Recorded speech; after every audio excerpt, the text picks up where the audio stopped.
prominent think tank has published a report concluding that adulation for the NHS, the British National Health Service, is not rational. Dr. Christian Niemietz of the Institute for Economic Affairs said, quote, "There is nothing special about the NHS, neither during this pandemic nor any other time." The doctor pointed out that countries like Taiwan and South Korea, which suffered the fewest COVID deaths and the least social disruption, had low public spending in the lead up to the outbreak of coronavirus and no public health services. What is safe to say is that there is no rational basis for the adulation the NHS is currently receiving, and no reason to be grateful for the fact we have it, wrote Niemietz. Despite the NHS apparently being the envy of the world, the UK has the highest per capita COVID death rate out of anywhere on the planet. In comparison with healthcare systems in other European countries, the NHS has clearly been proven not fit for purpose. Yet in the United Kingdom, the NHS is so slavishly worshipped, despite being objectively so crap, that it's come to represent something akin to a religious institution. Churches even fly NHS flags outside their buildings. And just like religions, criticism of the NHS is treated by many as a form of blasphemy. Captain Tom Moore, who raised money for the NHS and sadly died last week, became a symbol for the NHS itself. A man in Scotland who insulted Moore on Twitter after his death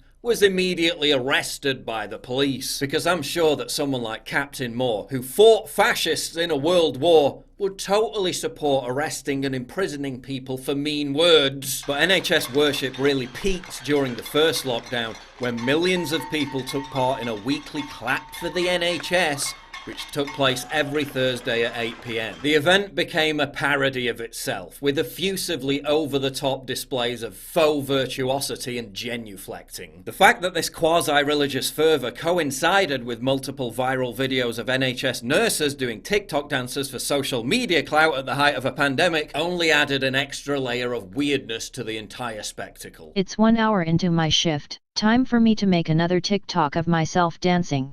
Help me, I'm dying. This dopamine chasing continued despite family members of cancer victims who had their treatments cancelled complaining that they were disrespectful. Punishments in the form of ostracisation for not clapping the NHS were also meted out. A mother who was having trouble getting her son to sleep that night missed the clapathon by accident, only to then discover she had been named and shamed for failing to follow the herd by her local community Facebook group. Follow the government rules at this time.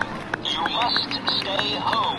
Only be outside for food, for health reasons, for exercise. Dr. Niemietz made reference to the clapathon in his report, saying it was part of a false COVID-19 narrative of how lucky we are to have the National Health Service, and how grateful we have to be for that. And as writer Theodore Dalrymple noted, the clapping bears the hallmark of how citizens and party members under communist regimes were forced to feverishly applaud despots or face being labelled a dissident. It reminds me a little, in its tendency to get longer and louder and almost more hysterical, of the applause after a speech by Nicolae Ceausescu or other communist despot, in which everyone in the audience had to show himself as enthusiastic and the most enthusiastic applauder, and to continue applauding as long as someone else was applauding, for to be the first to stop might be taken as a sign of disloyalty and dissent from the official line. But despite its endless failings, criticism of the NHS in the United Kingdom continues to be treated